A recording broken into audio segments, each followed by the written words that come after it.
Hello viewers, আশা করি যে যেখানে আছেন সুস্থ আছেন, ভালো আছেন, নিরাপদে আছেন।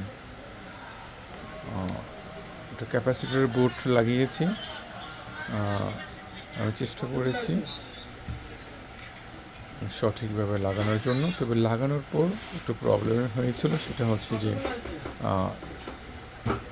দুপাশে যে আপনার ভোল্টেজের কানেকশন আছে ফিউজ, ওখানে কানেকশন হচ্ছিল না, কারণ ভিতর থেকে প্রিন্ট কেটে গিয়েছিল।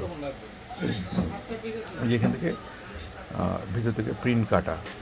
আর এটা বোঝার জন্য, আরও কনফার্ম করার জন্য আমি একটা নতুন খালি বোর্ডও নিয়েছি। তো এখান থেকে এটা কানেকশন ডিসকানেক্ট হয়ে আছে এই পাশে। তার জন্য আমি এটাকে ভিতর থেকে প্রিন্ট তৈরি করে এখানে প্রিন্টটা কানেক্ট করে দিয়েছি। এখন সব দিকে কানেকশন সঠিকভাবে আছে। এই কানেকশনগুলো উপর দিয়েও করা যায় চাইলে, কিন্তু যে একটু সঠিকভাবে কানেকশনটা করার জন্য ভিতর দিকে প্রিন্টার টেনে দিয়েছি।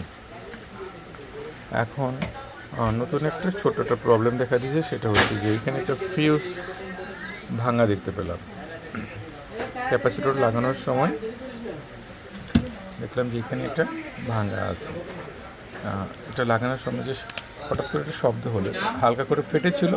যখন আমি এটা যখন বাড়ি দিয়ে লাগাচ্ছিলাম, তখন এটা খুলে পড়ে গেছে, মানে আগেই ফাটা ছিল এটা। তো এটা চেঞ্জ করে দিতে হবে।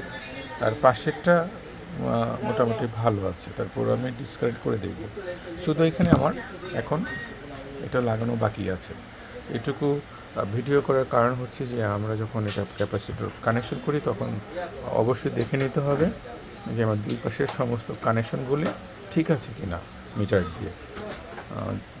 আর যদি সঠিকভাবে লাগানো না হয়, তাহলে আমরা সঠিক ভোল্টেজ পাবো না। তখন voltage high voltage low voltage আমি মেলাতে পারবো না। এই ছোট্ট একটা ভিডিও আপনাকে শেয়ার করলাম।